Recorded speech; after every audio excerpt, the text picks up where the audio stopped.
budaya, salam kebajikan. Sebelumnya termalah salam pikir perjuangan dari saya. Merdeka, Merdeka. Gemeni, marhai, marhai, marhai.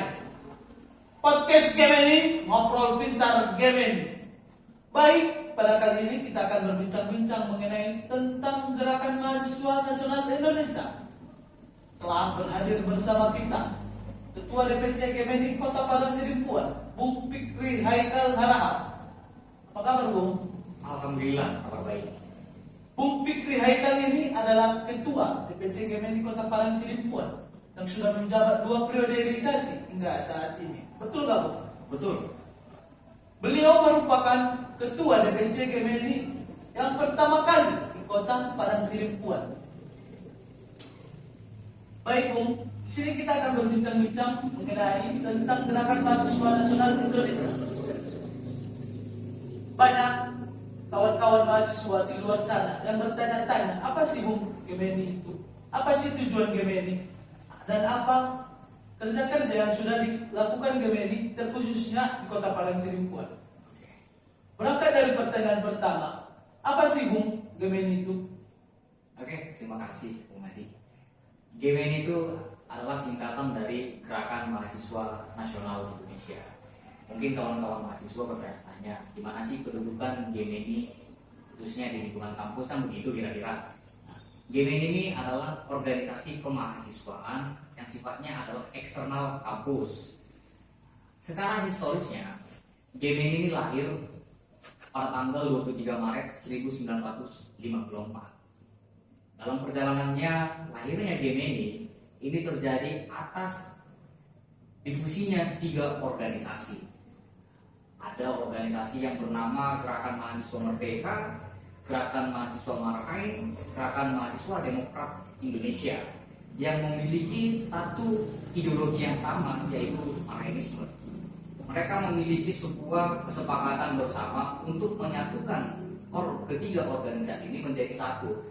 Itulah cikal bakal lahirnya Gerakan Mahasiswa Nasional Indonesia atau GMI, tepat pada tanggal 23 Maret 1954. Di lingkungan kampus sendiri, GMI ini sama dengan organisasi-organisasi kemahasiswaan eksternal kampus lainnya seperti HMI, PMII, GMKI, PEMKRI, IMM, dan lain sebagainya yang tergabung di dalam Cipayung Plus. Cipayung Plus yang disebut sebagai Cipayung Plus. Nah, begitu kira-kira. Nah, kalau misalnya kawan-kawan mahasiswa ingin mengetahui lebih dalamnya lagi apa itu GMI, coba datang langsung ke komisariat atau ke kampusnya. Di tiap-tiap kampus kita udah punya Gemeni, Bu. Kita sudah ada yang namanya itu komisariat. Nah, jadi tiap-tiap kampus itu kita punya komisariat dan kawan-kawan mahasiswa bisa datang dan temui kader-kader Gemeni yang ada di kampusnya masing-masing. Lalu bertanya gimana tentang lebih lanjutnya lagi mengenai tentang Gemeni. Begitu kira-kira. Terkait dari Gemeni ini, berarti Gemeni yang orang-orang yang berada di Gemeni ini adalah mahasiswa ya, Bung? Ya, harus mahasiswa. Jadi penduduk dari mahasiswa dari Gemeni sendiri adalah mahasiswa yang berdomisili di daerahnya masing-masing. Contohnya mahasiswa yang ada di Kota Padang Sidimpuan bisa bergabung di Gerakan Mahasiswa Nasional Indonesia cabang Kota Padang Sidimpuan. Begitu kira-kira. Boleh nggak, Bung, dikasih tahu udah berapa lama sih atau kapan sih berdirinya Gemeni di Kota Padang Sidimpuan ini? Oke, sebelum saya menjawab itu, boleh untuk diminum ini? Boleh, Bung, santai nih, Bung. Oke, terima Santai kasih. saja, Bung. Gemeni lahir di Kota Padang Sidimpuan itu tahun 2019, masih baru ya. Mas Bang. Ya, kita masih tergolong di Kota Padang Sidimpuan sendiri ya, kita masih tergolong baru berdiri ya sekitaran 3 tahunan lah. 3 tahunan dari tahun 2019 hingga sampai hari ini. Begitu kira-kira, Bang. Boleh nggak, Bung, diceritakan sedikit saja historis waktu mendirikan Gemeni di Kota Padang Sidimpuan? Boleh. Mengingat sejarah bagaimana proses pembentukan Gemeni di Kota Padang Sidimpuan itu, ya mengenang itu sangat indah rasanya, sangat indah dan sangat berkesan. Artinya hingga sampai saat ini kita masih mampu bertahan dan kita masih mampu untuk eksis dalam mengerjakan kerja-kerja organisasi yang pada khususnya kita masih bisa bermanfaat bagi masyarakat Kota Padang Sidimpuan. Pada awal proses pembentukan GMNI Kota Padang Sidimpuan itu tidak terlepas dari pemrakarsa DPC GMNI Tapanuli Utara. Nah, jadi proses pembentukan cabang itu kalau di GMNI sendiri itu diatur di dalam anggaran dasar anggaran rumah tangga GMNI sendiri. Jadi pemrakarsa pembentukan cabang itu dibentuk oleh cabang terdekat. Nah, kalau kita ini kan di Tapanuli bagian selatan itu masih belum ada GMNI. Jadi pemrakarsa pembentuk DPC GMNI Padang Sidimpuan adalah cabang Tapanuli Utara. Kalau tidak salah itu pada tanggal 27 September 2019, kawan-kawan DPC GMNI Tapanuli Utara itu datang ke Sidimpuan. Kita berjumpa, kita berbincang-bincang mengenai tentang GMNI, ya dengan harapan, dan mereka menaruh harapan agar terbentuknya DPC GMNI Kota Padang Sidimpuan. Kawan-kawan itu memberikan. Dan saya memberikan waktu sekitar 1 minggu.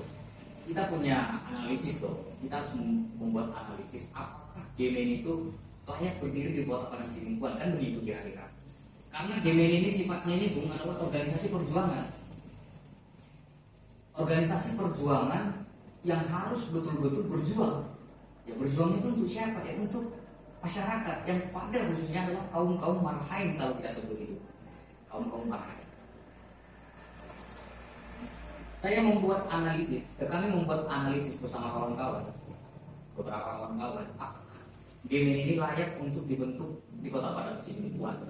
Dan pada saat itu saya masih menjabat di internal kampus, organisasi di internal kampus, yaitu Ketua Majelis Permusyawaratan Mahasiswa. Saya mengajak beberapa kawan-kawan berdiskusi untuk bergabung dan membentuk DPC, membentuk GMNI di Kota Padang Sidimpuan, dan mudah-mudahannya kawan-kawan tersebut mau dan ingin berproses bersama-sama dan ingin mengetahui apa sih organisasi itu, begitu kira-kira. Karena di lingkungan kampus saya sendiri masih minim pemahaman tentang organisasi. Berangkat dari situ, 1 minggu kemudian saya menginformasikan kepada kawan-kawan DPC GMNI Tapanuli Utara, kita siap untuk membentuk GMNI di Kota Padang Sidimpuan. Kita akan melaksanakan pekan penerimaan anggota baru PPAD. Jadi PPAD pertama di sini tuh Bu, itu berjumlah sekitaran 15 orang. 15 orang itu fondasi pertama untuk membentuk DPC GMNI Kota Padang Sidimpuan. Dan saya persingkat lagi lah bagaimana proses perjalanan dan tantangan rintangan yang kita hadapi pada saat pembentukan DPC GMNI Kota Padang Sidimpuan. Jadi tantangan dan rintangannya itu yang pertama itu ya kita nggak punya senior di sini. Kita itu hanya menerapkan Trisaktinya Bung Karno, berdikari itu loh, berdiri di atas kaki sendiri. Itu yang kita terapkan di sini. Kita nggak punya senior, kita nggak punya orang atau dan lain sebagainya yang menopang, tetap kita bertahan di sini. Dan bagaimana kita agar tetap bertahan di sini? Kita buat kewirausahaan kita untuk agar adanya kas awal organisasi GMNI. Jadi dulu itu sempat saya kewalahan untuk mengajak kawan-kawan bergabung di GMNI karena ya banyaklah yang menyebarkan isu-isu bahwa GMNI itu inilah apalah segala macam. Nah seperti itu semua saya kewalahan untuk mengajak kawan-kawan masuk ke dalam GMNI. Tetapi saya punya kemauan dan punya komitmen. Bagaimanapun ya GMNI harus hidup di sini di Kota Padang Sidimpuan ini. Bung Karno pernah bilang, kalau ingin melihat wujudnya bangsa Indonesia, datanglah ke Tapanuli bagian selatan. Di sanalah wujud dari bangsa Indonesia itu. Kalau bangsa Indonesia kan petani lah pada digambarkan petaninya kan seperti itu. Kalau di tempat kita ini masih banyak petani, masih banyak kaum marhain yang dibilang. Nah itu berangkat dari situ. Apalagi kalau orang-orang kita ini kan melihat Bung Karno itu kan masih berpandangan sisi negatifnya begitu. Padahal jelas sama sekali Bung Karno itu bukan seperti yang mereka gambarkan. Jelas Bung Karno itu sudah ditetapkan sebagai pahlawan bangsa, bapak bangsa, sang proklamator. Kan begitu kira-kira. Sudah ditetapkannya Bung Karno. Nah, lalu bagaimana cara saya agar kawan-kawan mahasiswa ini tertarik untuk masuk ke GMNI? Saya membentuk desa-desa binaan. Dan saya memiliki keyakinan bahwa di dalam desa itu pasti ada mahasiswa. Saya bentuk desa-desa binaan. Kita bersosial dengan para pemuda-pemuda di sana atau NMB di sana. Kita buat acara-acara di sana. Ya mudah-mudahan mereka menerima kedatangan kita di sana. Dan sampai hari ini desa-desa binaan kita itu masih terjaga. Nah, dan kita berpikir bagaimana kita agar ada kas awal organisasi. Nah, itu yang seperti saya katakan tadi. Kita buat kewirausahaan. Pertama, kewirausahaan yang kita lakukan itu adalah pembesaran lele. Pembesaran lele. Kita minta, kebetulan di desa binaan kita ini ada yang memiliki kolam lele. Dan kolam lele ini tidak dipergunakan lagi. Nah, ini kita manfaatkan, kita pergunakan untuk pembesaran lele. Dan hasil ini ya ada sebagian yang kita bagi ke masyarakat dan ada sebagian ini kita jual. Ini kita jual. Nah, di situ kita sudah mendapatkan pendekatan historis juga, pendekatan emosional juga kepada masyarakat. Lain daripada itu yang kita bisa mendapatkan kas awal untuk menjalankan kerja-kerja organisasi.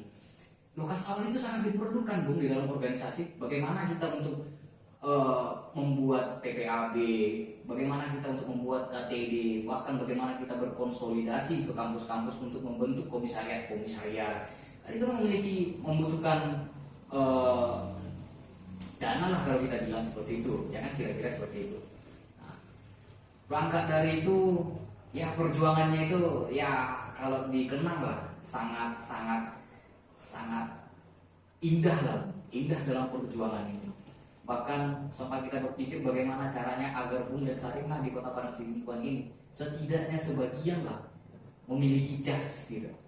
Ada jas GMNI-nya gitu kan, agar dia semakin bersemangat untuk berGMNI-nya. Itu kita buat juga kewirausahaan yang baru. Kewirausahaan apa? Rak buku. Kita jual kepada senior yang di Medan, ya kita sosialisasikan lah bagaimana agar ini terjual. Rak buku ini terjual. Nah, itu terjual, lalu kita beli jas apa segala macam. Nah, melalui itulah perjuangan yang kita rasakan ini sampai hari ini yang membuat kita bertahan dan membuat kita, ya GMNI ini harus hidup, GMNI ini harus ada, GMNI ini harus tetap berjuang bersama rakyat, wadahnya tempat rakyat menyampaikan dan berjuang. Begitu kira-kira.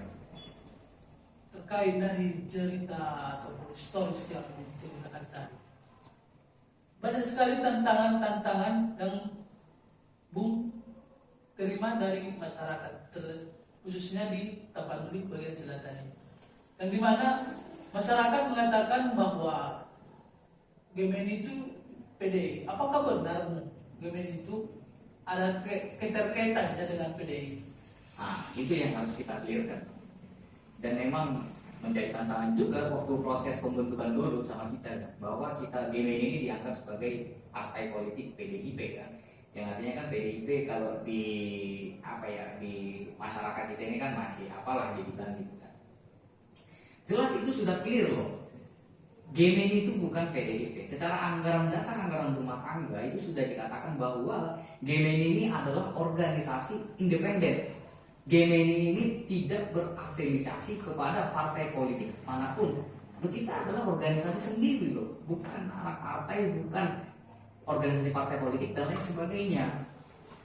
Itu sudah clear dan sampai hari ini itu sudah nggak ada lagi lah isu-isu seperti itu, khususnya di Kota Padang Sidimpuan. Dan masyarakat, mahasiswa itu sudah tahu bahwa GMNI itu adalah organisasi mahasiswa. GMNI itu bukan sayap partai dan GMNI itu bukan partai atau yang lain-lain sebagainya. Begitu kira-kira. Kemudian Bu, bagaimana sih program-program kerja yang sudah dilakukan GMNI bersama kawan-kawan GMNI Kota Padang Sidimpuan? Kalau dibilang program kerja, yaitu menjadi sebuah kewajiban atau keharusan lah bagi kita ya. Tetapi apa sih yang sudah kita lakukan di Kota Padang Sidimpuan ini, khususnya bagi masyarakat Kota Padang Sidimpuan? kita pernah membuat seperti saya katakan tadi loh, kita buat desa-desa binaan. Nah, desa binaan ini tujuannya buat apa? Loh kawan-kawan, Gemini ini ada yang di bidangnya ini pendidikan ya. Kita buat proses belajar mengajar di desa. Ada yang di bidang pertanian dan kita buat bertani, bercocok tanam di desa itu. Artinya pencerdasan kehidupan bangsa melalui Gemini ini kita lakukan di desa-desa. Di desa-desa. Lain daripada itu, Gemini sekarang udah punya 4 desa binaan sampai hari ini. Dan harapan kita kan bersama agar desa-desa binaan ini tetap terjaga dan kawan-kawan komisariat tetap semangat untuk mendampingi desa-desa yang sudah kita bentuk tersebut. Nah, seperti itu kira-kira kan. Nah, ini juga pernah menawarkan kepada pemerintah Kota Padang Sidempuan untuk mempertahankan kearifan lokal. Atau kalau melihat sekarang ini ada becak warna kuning kan? Oh iya. Iya, itu Gemini menginisiasikan menjaga kearifan lokal atau local wisdom terhadap becak yang ada di Kota Padang Sidempuan. Dalam artinya, becak ini kan adalah sebuah kearifan lokal Kota Padang Sidempuan. Becak kita kan unik, Vespa dia, iya kan? Tapi yang terjadi hari ini sudah banyaknya becak bermetamorfosis menjadi sepeda motor. Ini kan menjadi sebuah kekhawatiran bagi kita akan punahnya becak Vespa tersebut. Kearifan lokal dari Kota Padang Sidempuan ketika tidak diperhatikan dan tidak dijaga oleh pemerintah. Nah, inilah yang kita usulkan kepada pemerintah Kota Padang Sidempuan agar mempertahankan becak Vespa di Kota Padang Sidempuan sebagai kearifan lokal Kota Padang Sidempuan. Lain daripada itu, apa sih tujuannya? Kan yang berprofesi sebagai becak ini bukan ekonomi ke atas kan, tetapi melainkan orang-orang yang berekonomi ke bawah. Atau kita sebelah, orang yang berprofesi tukang becak ini adalah orang-orang yang sudah putus harapan untuk mencari pekerjaan di Kota Padang Sidempuan. Kan begitu kira-kira. Nah, kalau tidak diberikan perhatian, bagaimana mereka untuk menyambung kehidupan ke depannya? Artinya program dari becak yang kita harapkan itu adalah bukan hanya kena terhadap tukang becak ini, tetapi bagaimana program ini tetap terkena kepada keluarganya. Contohnya bantuan pendidikan, bantuan kesehatan, bantuan apalah segala macam lainnya. Kan seperti itu kira-kira. Agar kehidupan mereka ini setidaknya bisa untuk tetap berkelanjutan. Tetap berkelanjutan kehidupan mereka ini. Karena kalau kita perhatikan, yaitu kita nggak bisa untuk menantang zaman. Kita nggak bisa untuk menantang zaman untuk agar tidak hilangnya becak SP. Karena apa? Karena sekarang sudah semakin mudahnya untuk mendapatkan sepeda motor. Sudah banyak orang yang memiliki sepeda motor, kan begitu. Lalu biaya operasional dari becak sendiri itu perawatannya apa yang segala macam kan besar juga. Lah inilah yang menjadi sebuah alasan tukang becak ini untuk mengubah Vespanya menjadi sepeda motor. Nah itu hasil survei yang sudah kita lakukan bersama kawan-kawan DPC Gemini Kota Padang Sidempuan. Dan mudah-mudahan hari ini itu sudah terrealisasikan. Dan harapan kita agar program ini tetap berjalan dan berkelanjutan untuk kedepannya. Begitu kira-kira. Kemudian apa sih Bung harapan Bung untuk kader-kader Gemini terkhususnya di Kota Padang Sidempuan ini? Harapan saya kepada Bung dan Sarena Gemini di Kota Padang Sidempuan agar tetap semangat, agar tetap solid dan tetap berproses belajar bersama-sama. Gemini itu tidak pernah untuk memberikan janji kepadamu kamu mau jadi apa untuk kedepannya. Apalagi saya tidak pernah untuk memberikan janji kepada kawan-kawan kamu bergabung kamu akan jadi ini. Tujuan dari Gemini adalah untuk berproses, untuk menciptakan kader-kader bangsa, kader-kader emas. Itu tujuan dari Gemini yang pada umumnya harus bermanfaat bagi halayak banyak orang. Kan begitu kira-kira. Dan saya mengajak kawan-kawan untuk bergabung ke Gemini untuk bersama-sama kita menanggung penderitaan ini. Bersama-sama kita untuk berproses di dalam ini. Bersama-sama kita berjuang bersama rakyat, karena Gemini memiliki moto berjuang bersama rakyat, berjuang untuk rakyat. Agar kawan-kawan memiliki sebuah kepekaan sosial melihat bagaimana keamanan sosial masyarakat di situ, agar setidaknya dia luas pemikirannya. Apalagi Gemini mampu untuk menciptakan kader-kader pemimpin bangsa ke depannya. Dan lahir dari kota Padang Sidimpuan ini. Loh, itu harapan-harapan kita. Artinya kawan-kawan Gemini, ayo kita semangat, kita belajar. Apalagi kalau mahasiswa itu tujuannya itu adalah belajar kan. Bukan tujuan kita itu hanya mendapatkan selembar ijazah itu kan.